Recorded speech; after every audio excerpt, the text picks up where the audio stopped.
안녕하세요. 달팽이 장군입니다. 오늘은 일반인에게는 조금 생소한 체류 자격 비자에 대해서 이야기해 보고자 하는데요.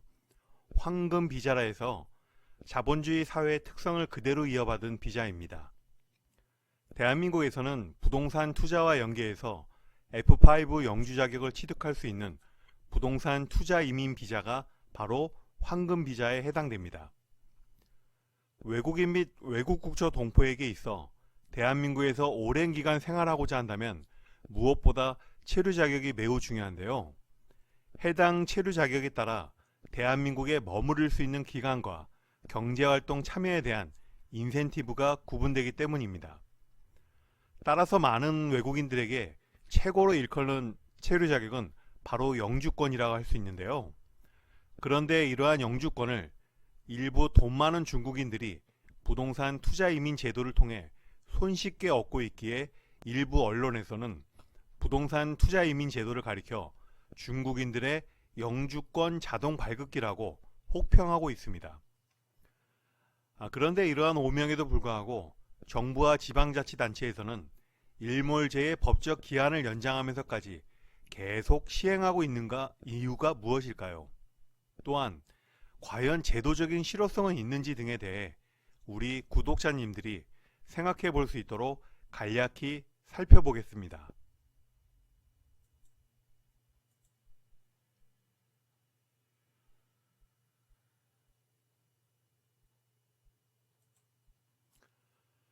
문재인 정부 부동산 폭등 시기에 외국인의 국내 부동산 투기에 대한 문제점들이 많다는 의견들이 있었고, 정부의 각종 부동산 규제 정책이 오히려 자국민에게 역차별적이다는 점에 국민들이 많이 분노하고 있는데요.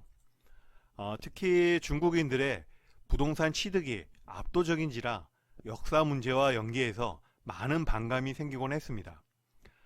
그런데 여기에 불난집에 기름 뿌리듯 SBS에서 조선 구마사라는 드라마로 인해 반중 감정이 크게 고조되었는데요. 결국 강원도에서는 정책적으로 준비한 차이나타운 건설 계획까지 무산되게 되었습니다. 이러한 가운데 법무부에서는 지난 5월 1일 보도자료를 통해 국민의 눈높이에 맞춰 부동산 투자 이민 제도를 전면 개편하겠다고 발표했는데요. 과연 부동산 투자 이민 제도가 뭔데 갑자기 국민 눈높이에 맞추겠다는 것인지 살펴보겠습니다. 부동산이라고 하면 대부분 주거용 부동산을 먼저 연상할 수 있는데요.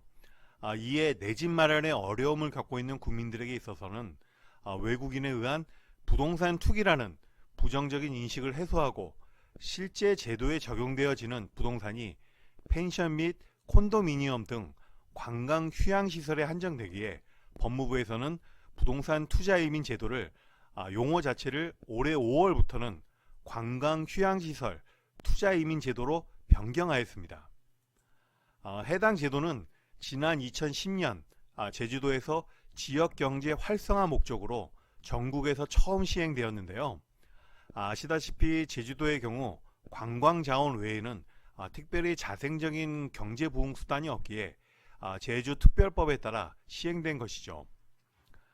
부동산 투자 이민 제도는 해외에서 반입되는 5억 원 이상의 자금으로 부동산을 투자할 경우에 해당되는데요. 같은 외국인이라도 국내에서 벌어들인 자본을 통한 투자 이민 신청은 안되고 순수하게 해외에서 반입되는 자금이어야 한다는 점에 주의해야 합니다. 우선 투자자의 경우 국내에서 체류할 수 있도록 F2 거주 비자를 주고 부동산 투자자가 자금을 회수하지 않고 5년 이상 투자를 계속할 경우에는 F5 영주 자격, 즉 영주권을 국가에서 준다는 제도입니다. 용어에서 알 수 있듯이 부동산 투자와 이민이라는 개념이 통합된 것인데요. 한마디로 말하자면 살기 좋은 대한민국에서 부동산을 구입하면 안정적으로 살아갈 수 있도록 국가에서 제도적으로 보장해 준다는 점입니다. 제주도는 부동산 투자 이민 제도를 통해 2014년 한 해에만 약 4천억 원이라는 해외 자본을 유치하였으며 더불어 중국인 중심의 많은 관광객 방문에 힘입어 지역 경제가 크게 활성화된 바가 있습니다. 이에 다른 지자체에서도 도입하기 시작해서 현재는 제주도 외에도 인천, 부산 등 4개 광역단체 총 6개 지역으로 나누어 시행 중에 있습니다. 세부적인 시행 지역을 살펴보면 강원도 정돈진과 평창 알펜시아, 그리고 전라남도 여수 하양 및 여수 경도 지역, 그리고 인천, 제주, 부산이 해당됩니다. 투자 금액은 최초 시행 시에는 5억 원이었으나 기준 금액을 5월부터 2억 원에서 3억 원 상향하여 5억 원 지역은 7억 원으로, 7억 원인 지역은 10억 원으로 투자 금액이 인상되었습니다.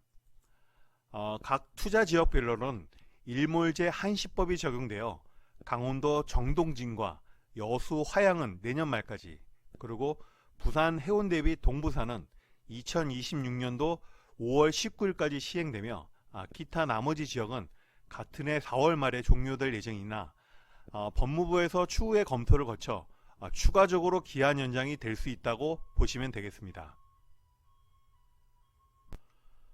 부동산 투자이민 제도의 체류자격 비자 업무 절차를 살펴보면 이는 투자자의 국내 체류 및 자유왕래를 보장하기 위한 것으로 투자자가 국내에 입국하여 상담 후 해외에서 반입한 투자자금을 통해 부동산 계약 및 취득을 하게 되는 경우 거주 자격에 해당되는 F2 비자를 부여하고 5년간 부동산에 투자한 자금을 회수하지 않고 계속 유지 시에는 영주 자격의 F5를 신청에 의해 부여하게 됩니다. 만약 부동산이 아직 준공되지 않아 계약금 또는 중도금까지만 지급한 상태로서 투자 금액 미만이나 1억 원 이상 투자한 경우에는 F1 방문 동거 체류 자격을 부여해서 자유로운 왕래를 지원해주고 있습니다. 부동산 투자 이민 자격으로 5년 이상 투자한 경우 법무부에서는 F5 영주 자격이 부여되는데요. 영주 자격 취득자에게는 우측 사진에서와 같은 영주증이라는 신분증명서가 발급됩니다. F5는 다른 외국인 등록증과는 달리 체류 기간에 제한이 없으며 신분이 존속되는 한, 즉 사망 시점까지 체류 기간이 계속된다는 큰 장점이 있습니다. 이외에도 영주 자격의 혜택으로는 비취업 자격 비자와는 달리 체류 자격 구분에 따른 직업활동 참여에 대한 제한이 없는데요. 출국 후 재입국 시에 별도의 입국 허가를 받을 필요도 없고 시도지사 등의 광역단체장과 시군구청장 등의 기초단체장 선거에 있어서는 투표권을 갖고 있기에 일정 부분에 있어서는 비공식적인 정치 참여 활동도 가능합니다. 이러한 영주 자격의 계속적인 체류 자격이 무조건적으로 보장되는 것은 아닌데요.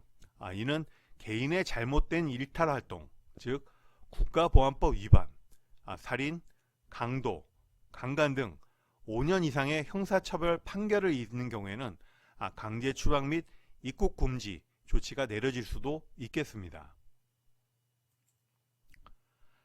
다만 아무나 부동산 투자 이민 자격으로 비자를 신청할 수 있는 것은 아닌데요. 국내 및 본국 또는 거주국에서의 범죄 경력 등에 있어 문제점이 없어야만 합니다.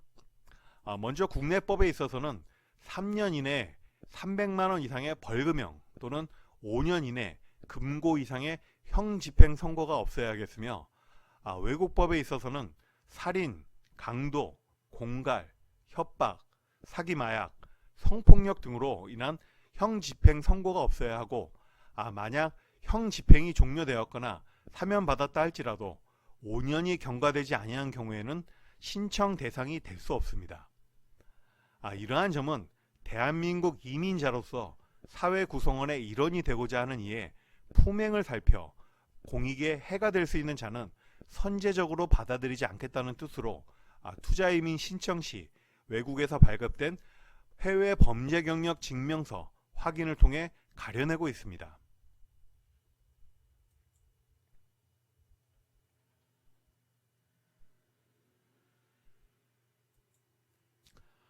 일반 국민들은 부동산 투자이민 제도 자체를 모르는 경우가 많은데요. 일부 알고 있는 자와 언론 뉴스 등을 통해 인식 조사를 해본 결과 일반인들은 영주권 취득 후에는 즉시 투자 자금을 회수하여 그 돈으로 고가의 아파트를 사재기하기에 집값 상승 우려를 제일 염려하고 있었습니다. 영주권 취득자의 경우 복잡한 거래 절차 없이 쉽게 부동산 거래가 가능하며 이미 자금 또한 국내에 있기에 손쉽게 구입할 수 있다는 것이죠. 또한 외국의 거대 자본 유입으로 자연항공 훼손, 개발 사업에 대한 우려입니다. 대표적인 것이 제주도 송악산 뉴오션타운 개발 사업이었죠. 중국 기업 개발 사업으로 인해 자연환경 훼손 우려로 결국 지금의 국토부 교통부 장관인 원희룡 전 제주지사가 문화재 구역으로 지정하여 환경훼손을 막고자 했던 대표적인 사례라 하겠습니다. 또한 중국인들이 바보냐, 우리 국민도 투자 수익이 형편없어 안 하는데 외국인이라도 투자하겠냐는 입장에 대해서 저도 매우 공감하는 바입니다. 단지 돈 많은 외국인이 영주권을 발급받기 위해 10억 원이라는 큰 돈을 헛되이 쓰지는 않겠죠. 그들도 나름 사업성을 검토하여 장점이 있다는 판단이 들면 투자를 하는 것이고 손해가 날 것 같으면 투자를 하지 않겠죠. 지금도 많은 관광지에는 펜션, 콘도 등이 수익성 악화로 인해 사기 분양이다, 집안이 거덜났다 등 사회 문제로 대두되고 있는데요. 단지 외국인이라고 눈먼 돈을 헛되이 쓴다고 생각하는 것은 커다란 오산이겠습니다. 이러한 점 등을 비춰볼 때 대한민국 부동산 투자이민 제도의 경우 제주도를 제외하고는 투자 사례가 매우 미미하며 특히 강원도 및 전라도, 동부산 관광단지의 경우에는 지금까지 투자 실적이 전무하다는 점입니다. 투자 실적 빵건, 투자 유치 금액 빵원. 그런데 왜 정부와 지자체에서는 이러한 실정임에도 일몰제를 계속 연장해서 제도를 시행하는 것이 의문인데요. 2017년도부터 2021년도까지 약 5년간 부동산 투자 이민 제도 실적을 살펴보면 17년과 18년에는 약 150건, 1000억 원대였으나 2019년부터 절반 이하로 감소하였고 2020년부터 2021년에는 한 자리 숫자의 유치 실적과 2년간 합산 금액이 100억 원 미만의 유치 금액을 보이고 있습니다. 물론 2020년에는 코로나 감염병이라는 특수한 상황을 감안할 수도 있겠는데요. 과연 코로나 감염병 때문에 감소한 것인지, 그렇다면 엔데믹 상황인 현재는 투자가 다시 증가하고 있어야 될 텐데 말이죠. 제주도 한국자치경제연구원에서 발간한 부동산 투자 이민제 성과에 관한 자료를 살펴보면 2020년 첫 시행부터 2021년 6월까지 약 1905건 1조 2,500원에 1조 2,500억 원의 투자 유치 성과를 이루었다고 하는데요. 조사 결과 투자자의 98%가 중국 국적자로 밝혀졌습니다. 또한 해외 자본 유치를 통한 지역 주민의 일자리 창출 효과를 분석한 결과 연간 361명으로 추정되기에 큰 효과는 없다는 것으로 밝혀졌습니다. 이러한 성과를 살펴볼 때 12년간 제주도의 연평균 투자 유치 금액은 연간 약 1,046억 원이며 중국인에 의한 투자 편중이 매우 심하고 일자리 창출 효과에 있어서는 미약한 것으로 드러났습니다. 이렇게 대다수 국민들의 부정적인 시각과 매우 낮은 투자 실적 등 통계를 살펴보았을 때 부동산 투자 이민 제도를 계속적으로 유지하는 것이 맞느냐 하는 의문이 생기는데요. 개인적으로 볼 때 정부 주관 부처인 법무부도 이 점에 대해서 퍽 난처하겠다는 생각입니다. 강원도, 전라도 등 광역단체장들이 계속 시행을 요구하니 마지못해 연장해 준 것 아니겠느냐는 판단인데요. 광역단체장 입장에서는 지역경제 활성화라는 대의적인 명분 하에 외국인 투자자의 부동산 취득에 따른 취득세 및 재산세 등 지방재정을 확충할 수 있고, 개발 사업에 따른 지역 주민의 일자리 창출 효과도 있다고 볼 수 있겠는데요. 그러나 일명 떼법으로 인해 승인해 주긴 했는데, 앞서 제주도 투자 성과를 보았듯이 그나마 양호한 제주도가 이러할지언데 다른 지역이야 오죽하겠습니까? 더욱이 국채 신용도 폭락을 야기하면서 전국을 떠들썩하게 한 레고랜드 사태, 그리고 막대한 혈세 낭비라는 논란에 창원 로벌랜드 등 각종 랜드로 끝나는 사업들이 지자체장들의 정치적 업적 홍보용이라는 의혹 등으로 개발사업 부작용이 매우 심한 상태입니다. 이러한 점 등을 고려시에는 과연 대한민국의 부동산 투자 이민 제도가 전 세계의 다른 주요 국가의 부동산 투자 이민과 비교 시에는 경쟁력이 있겠는가 하는 의심에서 실효성을 판단해 볼 필요가 있겠습니다.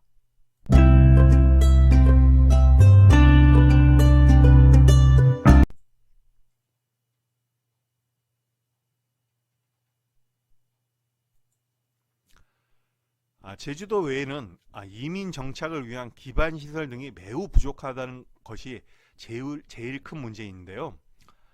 투자자 입장에서는 이민 환경을 중요하게 고려하고 있는데, 지자체에서는 오직 투자만 해라는 식인 것이죠. 중요한 기반 시설 중 하나가 바로 자녀 양육에 필요한 국제학교인데요.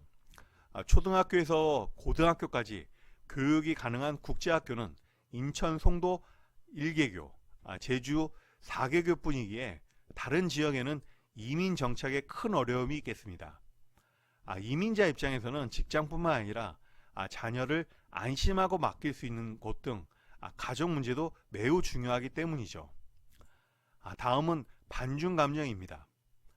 앞서 보셨듯이 투자자의 98%가 중국 국적자인데, 지금 대한민국의 중국에 대한 인식은 환영 분위기일까요? 아니면 배척 분위기일까요? 더욱이 최근에는 중국에서 반한 감정까지 생겨 한국을 배척하는 분위기인데 말이죠. 또한 언어 사용에 대한 어려움입니다. 대한민국은 한자 문화권에 속하나 외국어에 있어서는 영어 사용이 편중되어 있습니다. 영어권 국가가 아닌 외국인 입장에서는 이민에 앞서 언어에 익숙해져야만 하는 문제가 봉착하는 것이죠. 마지막으로는 높은 투자 기준 금액입니다. 10억 원을 투자하더라도 막상 내가 거주할 집이 있어야겠죠.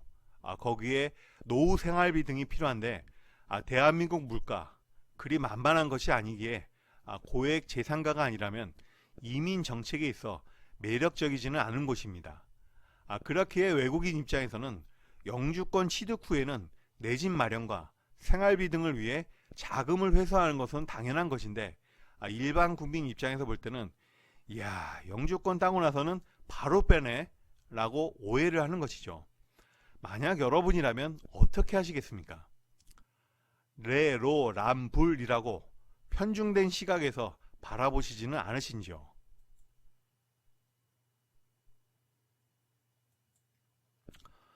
국제적인 부동산 투자 컨설팅 회사인 헨리앤파트너사에서는 매년 그리고 분기별로 비자 없이도 외국 방문이 가능한 숫자에 따라 여권의 글로벌 랭킹을 산출하고 있는데요. 2023년 5월 기준 대한민국은 독일, 이태리, 스페인과 함께 전 세계 3위에 랭크되어 있으며 192개국을 비자 없이 방문할 수 있습니다. 이 점에 있어서는 중국은 62위로 81개국만을 비자 없이 방문할 수 있기에 대한민국을 부러워하고 있는데요. 전 세계 1위의 여권 파워 국가는 싱가포르로서 194개국을 무비자로 방문이 가능합니다. 참고로 싱가포르의 경우에는 각종 인프라가 잘 갖춰져 있는 해양 국가로서 인구의 약 70%가 중국계이죠. 더욱이 공용어인 영어 외에도 중국어를 많이 사용하고 있으며 2년간 영주권을 보유한 경우에는 싱가포르 시민권 취득 자격도 가능합니다.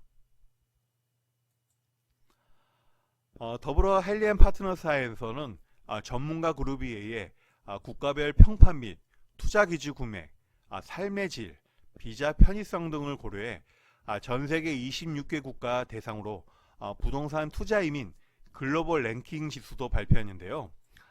대한민국은 12위를 차지했으나 실질적으로는 26개국 중 22위로 매우 낮게 평가되고 있다고 보시면 됩니다. 특히 포르투갈과 그리스 등 유럽 국가 투자자의 경우에는 생겐 지역, 즉 유럽 내 자유로운 통행이 가능하며 투자 자금의 출처를 확인하지 않기에 외화 반출을 매우 엄격히 통제하고 있는 중국인 입장에서는 비트코인 또는 환치기 수법을 이용하여 해외로 몰래 자금 반출이 용이하다는 장점이 있습니다. 투자금에 있어서도 그리스의 경우에는 25만 유로, 즉 우리 돈으로 약 3억 6천만 원만 있으면 투자가 가능하다는 점에서 대한민국의 7억에서 10억에 이르는 2배 가까운 투자금을 고려해 본다면 경쟁력이 있을까 생각되는데요. 개인적으로 저는 싱가포르에 주목하고 있는데 이유는 앞서 설명했던 바와 같습니다. 중국인 입장에서 보았을 때 같은 중국계 민족 구성에 더욱이 중국말도 잘 통하고 지리적으로도 중국 본토에서 매우 가까운 것이 싱가포르이기 때문이죠.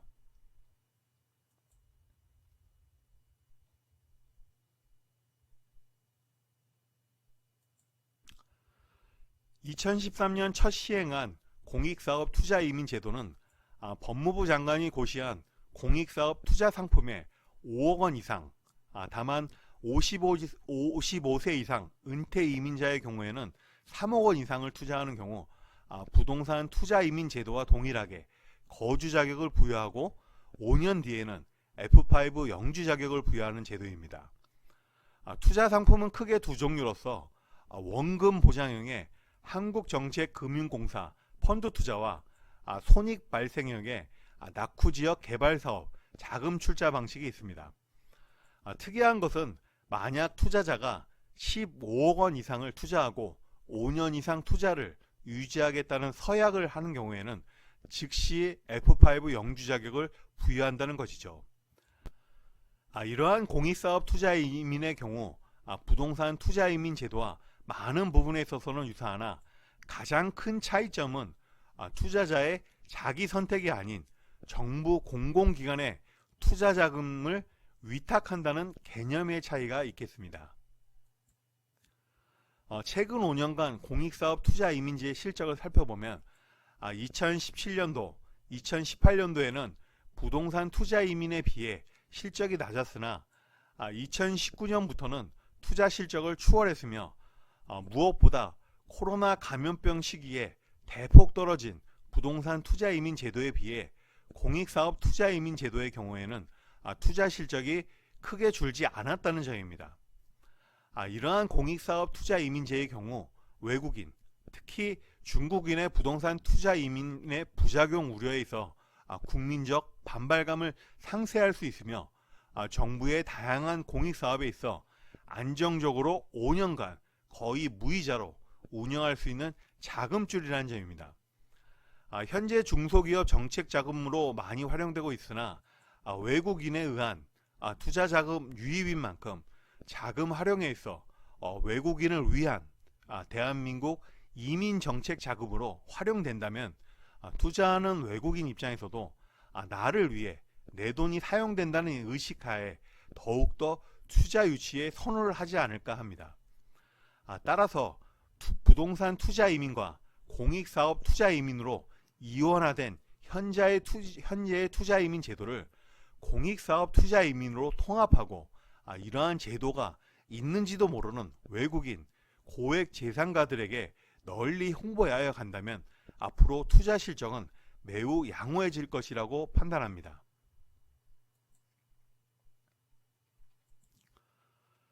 지금까지 부동산 투자 이민 제도에 대해서 알아보았는데요. 많은 도움이 되셨는지요?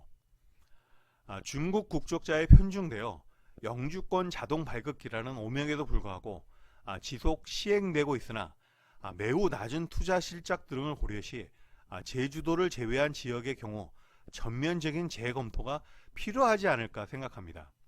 또한 부동산 투기 우려와 난개발, 자연환경 훼손 등 국민적 발발감 있는 제도 대신에 공익사업 목적으로 활용이 가능한 투자 이민의 경우에는 정부와 지자체 차원에서 적극 홍보하여 나간다면 더 많은 해외 자본의 유치가 가능하지 않을까 판단되어집니다.